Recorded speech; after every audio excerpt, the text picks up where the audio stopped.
tal compañero de trabajo es Pablo Iglesias? Mira, yo cuando... Te hablo como se dice ahora, en un plano personal. Sí, pues mira, personalmente... Te digo Iglesias y no sé si trataste también a Errejón y a Todos. Monedero. No. ¿Qué tales son como compañeros Vamos de a ver. trabajo? Como compañeros yo no compartimos departamento, entonces no te puedo hablar como compañeros. Como profesores, a mí, yo siempre lo he dicho, a mí lo que me ha venido siempre de Pablo es que es un muy buen profesor. Gente que hemos podido, alumnos que hemos podido coincidir, que les hemos dado los dos la clase, ellos siempre me dicen que Pablo les parece un profesor muy bueno. Como compañeros no hemos coincidido y personalmente, pues esa relación que hubo en medios de comunicación, pues son gente muy agradable, claro, en lo personal son agradables, en lo político son un caos que camina, absolutamente, ¿no? Fuego camina con ellos, porque es un caos que lo arrasa todo a su paso, producto de defender un proyecto político, social y económico absolutamente disparatado. Pero, ¿me preguntas por lo personal? Son gente agradable con la que se puede mantener una conversación. Yo particularmente he tratado más a Pablo Iglesias y con él, por ejemplo, pues coincidimos mucho en temas de series de televisión, fantasía, ciencia ficción. Es más, Pablo coordinó un libro que se llamaba Ganar o morir, lecciones políticas en Juego de Tronos, y entre uno de los autores que seleccionó para ese libro me pidió escribir a mí un capítulo, ¿no? Y yo lo hice. Decías que muchos alumnos te habían dicho lo buen profesor que era Pablo Iglesias. ¿Qué dicen tus alumnos de ti? A mí lo y que déjate la modestia al entrar en el plato. ¿Qué dicen? A mí lo que me llega... ¿O se evalúan, no se evalúan? Sí, nosotros nos tenemos que someter a una evaluación que se llama docencia y yo tengo que decir que ahí afortunadamente yo las valoraciones que obtengo de los estudiantes son altas o muy altas. A mí me ha llegado, pues por ejemplo, gente que te habla cuando ya han pasado la asignatura contigo y te dicen, a mí, lo que me dicen, pues Rubén, nosotros en clase nunca pensamos que hubiese un facha que nos cayera bien. Y entonces, pues eso es lo que me dicen. Yo noto que hay buena conexión con ellos, ¿no? Porque al principio me conocen por redes o me conocen por los medios de comunicación. Y se asustan. Y a ver, ten en cuenta que en la facultad, claro, Rubén Herrero, fuego también camina con él. Entonces es como... ¿Has tenido algún problema por los pasillos o los despachos? No. Ningún problema, salvo en el año pasado, porque fue algo anecdótico completamente, cuando intentamos hacer un acto en la Facultad de Políticas, que venía Javier Ortega Smith, los buenos amigos de la Asociación 722, intentó hacer un acto que me cancelaron de forma completamente arbitraria un día antes, y al día siguiente cerraron incluso la facultad para que no pudiéramos entrar. Y a raíz de esa situación sí que tuvo una persona conmigo un encontronazo en un pasillo, pero en absoluto violento, en absoluto... Se encaró, me dijo 2 o 3 cosas, un alumno muy mal informado y me dijo algunas cosas, que si yo era un profesor vendido o algo así, pero es el único capítulo minúsculo que he tenido, ¿no? En la facultad. No he tenido nunca un problema, diríamos, de orden, o que me han hecho un escrache, nada en particular, ¿no? Yo el momento más potente que he vivido pues fue cuando cancelaron el acto el día antes, de forma completamente arbitraria, con una argumentación surrealista, que hablaban de que íbamos a cometer un delito, que había precrimen, como la película... ¿Precrimen? Sí, había como la película Minority Report, sí, que íbamos a cometer un delito de odio, porque aquí siempre que aparece en la ecuación... O sea, te iban a predetener. Patriotismo, a mí y a Ortega Smith, y a los de las 722. Entonces, el acto no se hizo y se cerró incluso la facultad. Y entonces sí que es verdad que la semana siguiente notamos un poco de tensión en el ambiente, pero no he tenido nunca ningún problema en la propia facultad. Hombre, siempre hay algún profesor que te consta que desearía que me pasaran cosas malas, una inspección de servicios, lo digo por si me pasa. Bueno. Esto es importante, que gozo de mucha salud y lo digo por si me pasa. O que desean que te sancionen, o te consta, ¿no? Te consta que existen esos casos. ¿Recomiendas a tus alumnos cuando les estás enseñando relaciones internacionales, les recomiendas series Sí. y cómics? Claro. claro, es que eso es cultura. ¿Es cultura? Por supuesto, la cultura pop es cultura y es algo maravilloso. Además, es que si no, todo sería muy plano, muy aburrido, ¿no? Muy James Joyce, ¿no? Entonces, vamos Muy también infumable, por tanto. Bueno, es que, ojito al dato con el Un Ulises. día hablamos del Ulises, a ver si encontramos a alguien que lo haya conseguido leer. Bueno, sí, eso es importante. González Pons. González Pons, hombre, yo creo que se inspira en el Ulises, en la Ilíada, para escribir pues, esas novelas eróticas, ¿no? que él disfruta tanto hablando de ellas y vendiendo en sus boleras de referencia, pero bueno, eso ya es otro asunto, ¿no? Las series y los Mira, cómics. yo en la clase, yo creo que los alumnos cuando vienen, pues a lo mejor dicen, bueno, Rubén Herrero, tú lees mi Twitter, y bueno, pues es un Twitter indudablemente patriótico, que habla muy claro, ¿no? Y que me expreso muy claramente, ¿no? en esos debates que los partidos del sistema intentaron ocultar durante tanto tiempo y tuvieron éxito en hacerlo, ¿no? Entonces los alumnos vienen un poco a ver qué encuentran. ¿Qué sucede? Que ya de otros años les dicen, a ver, Rubén es serio, es muy de derechas, pero os lo vais a pasar muy bien en clase. Y es verdad que establecemos un tipo de relación donde yo hago referencias pop. Yo doy mi asignatura, yo imparto mi programa, pero está claro que pues les puedo decir frases de Juego de Tronos, frases de Dragon Ball, les hablo de videojuegos, les puedo hablar de música, de rap, de heavy metal, que también me encanta. Entonces ellos se sorprenden, por ejemplo, si me ven así, pues que yo les puedo hablar de Metallica. ¿Pero a cuento de qué? ¿O a son de qué? ¿A son de qué? ¿A buscar quién? Es que ese es el mejor TikTok que he visto en mi vida. ¿A son de qué? Pues yo evidentemente conecto las cosas.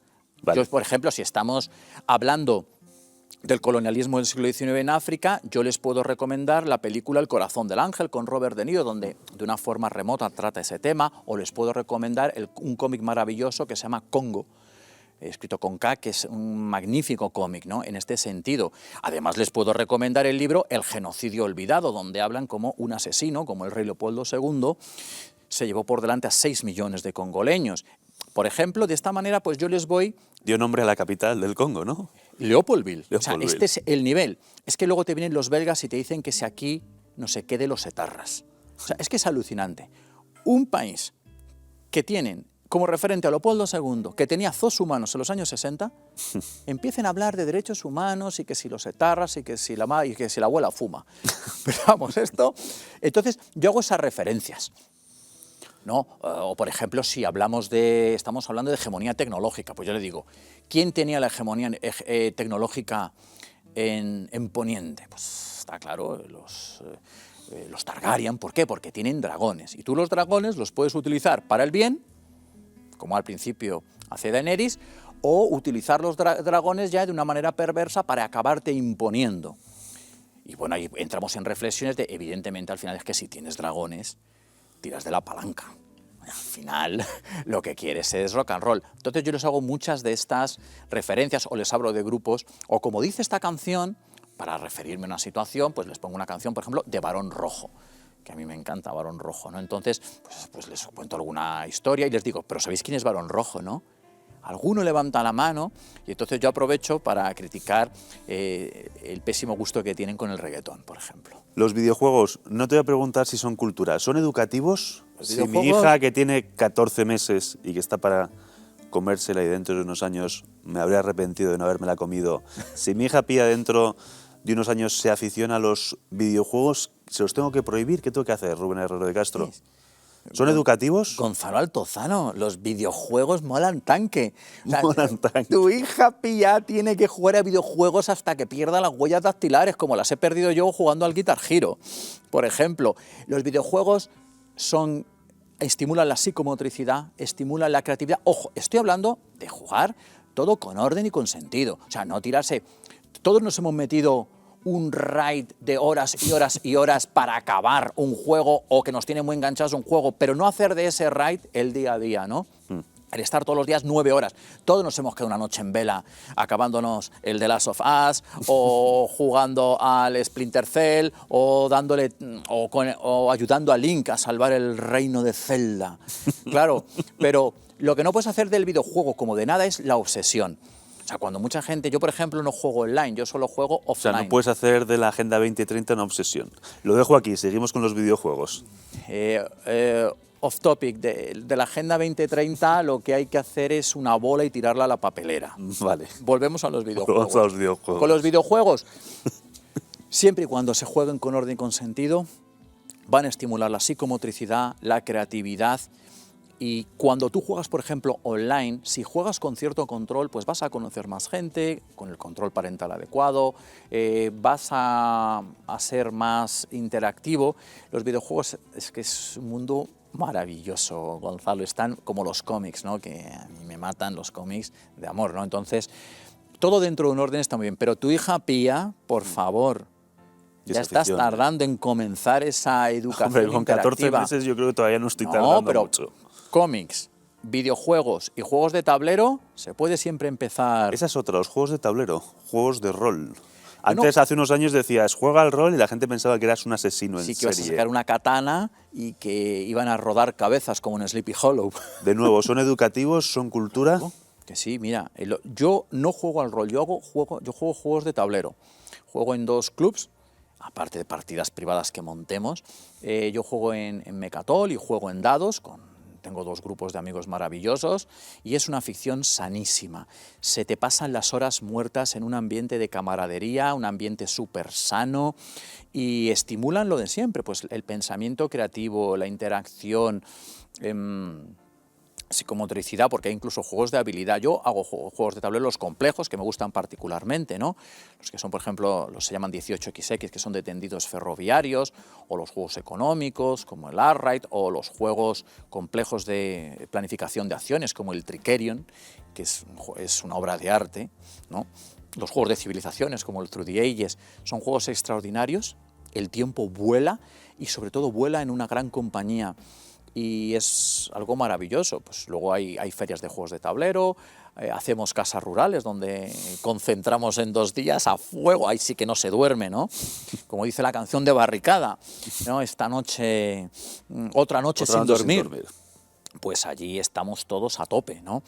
Y los juegos de tablero es algo súper recomendable. Están ahora teniendo un gran auge y un gran boom y yo lo recomiendo tremendamente, ¿no? Mira, mis alumnos, por ejemplo, se sorprenden mucho de verme, por ejemplo, en podcast de juegos de tablero, ¿no? Ellos me ven a lo mejor más serio, me ven la imagen de política, patriótico, entusiasmado además, ¿no? Porque yo todo lo que hago tiene que ser a fuego. Es que si no, ¿para qué, no? ¿Para qué? Hay que exprimir la vida, coleccionar experiencias, ¿no? A mí me gusta definir mi vida como un camarote de los hermanos Marx, ¿no? Que sin fin. Entran, salen, entran, los que entraron por los que salieron por los que entraron, los que estarán por los que están. ¿Le echas muchas horas en el gimnasio? Yo entreno 4 días a la semana. Mens in sana in corpore sano. El gimnasio es fundamental. Siempre he practicado deporte a lo largo de mi vida, he practicado diversos deportes. Y bueno, pues una de las mejores actividades que he podido hacer en mi vida es entrenar en el gimnasio, lo que se llama culturismo natural, vamos a llamarlo así, o cultura física natural, ¿no? Pero bueno, yo, pues como sabrás, ¿no? Yo he hecho patinaje artístico sobre hielo y mira, ahora por ejemplo, pues estoy con el snowboard, que me gusta muchísimo, y combinado con el gimnasio, pero siempre hacer deporte. Y por supuesto, pues juego baloncesto, fútbol, squash. ¿Qué hay de tu agria polémica con Loreto Ochando? ¿Os lleváis tan mal como parece en televisión? No, a ver, una cosa es que Loreto, bueno, pues es una persona confundida en un mundo que le confunde y tiene esas ideas radicales, ¿no?, de izquierdas, que defiende vehementemente y razonablemente bien, y yo, por supuesto, en el debate, ahí hay que ir a fuego, ahí no hay... O sea, tienes que argumentar, y es verdad que la imagen que podemos dar, ¿no?, la imagen que podemos dar es que fuera del plató nos vamos a matar, y no, todo lo contrario, fuera del plató tenemos una relación personal muy cordial, e incluso... Bueno, lo comentamos aquí, yo sé que a lo mejor a alguien le gustaría mantener la imagen del odio, ¿no? Pero no, hombre, no, que estamos en Navidad. La cuestión estamos en televisión. Y estamos en televisión. Tiene mucho de teatrillo. Y cuando salimos, pues Loreto y yo hemos quedado, por ejemplo, para irnos a tiendas de cómics. Ella es una fan también de cómics, de series, Y entonces ahí esa parte nos une, ¿no? ¿Lo ves? La cultura pop lo que hace es unir mucho, ¿no? Porque te encuentras en el camino mucha gente y al final, ¿sabes lo que pasa, Gonzalo? Que vas a las personas. Hay que ir a las personas, ¿no? Y la pena es que te vas encontrando muchas veces personas que ya levantan el muro de antemano y dices, bueno, pues como dice, mira la canción de Muro, este muro no se cae, ¿no? Pues, oye, pues tú sabrás, qué triste quedarte tras el muro. Y la cultura pop tiene mucho de unir, ¿no? Porque evidentemente, es más, en la cultura pop sobre todo encuentras gente de lo que denominaríamos, o dicen los modernos, el sector progresista. Y se sorprenden mucho, ¿no? De eso que me dicen los alumnos, a mí también me lo dicen cuando me conocen. Pero tú eres Rubén Herrero, pero... El facha. Pero, claro, ellos tienen la idea que un facha es... Porque tú eres facha. Yo en la denominación pop actual soy facha. Ya te digo, más de derechas que el Capitán Trueno. Pero yo ante todo me considero un patriota. Bueno. Conservador y cristiano. Vale. Pero es verdad que cuando me conocen o tal, dicen, pero si este facha mola. Si es que yo pensaba que la gente lo que tiene idea cuando dices que eres de derechas o eres conservador, eres patriota, es alguien con halitosis crónica, con el cinturón dientes verdes o dientes amarillos. Dientes verdes, con el cinturón por encima del ombligo y que lee el catecismo precolombino día, tarde y noche. Y no, claro, y conmigo se encuentran, claro, a mí muchas veces empezamos a hablar con alumnos o gente que conoce un club de juegos o gente que conoce una tienda de manga, pues hablamos de manga o tal, y luego acaba saliendo a lo mejor por algún tema de la política y me miran como, es el mismo Rubén, el que le encanta Dragon Ball, Los Caballeros del Zodiaco, Bakuman, One Piece, y este es de Vox. Y claro, entonces es como, se les caen muchos mitos y muchos esquemas, ¿no? Es decir, lo que me decía, no, es que eres un facha que mola, me dicen a mí. Digo, pero si es que, si de verdad quisierais descubrir lo que hay al otro lado, veríais que hay un montón de gente encantadora, la gente bonita.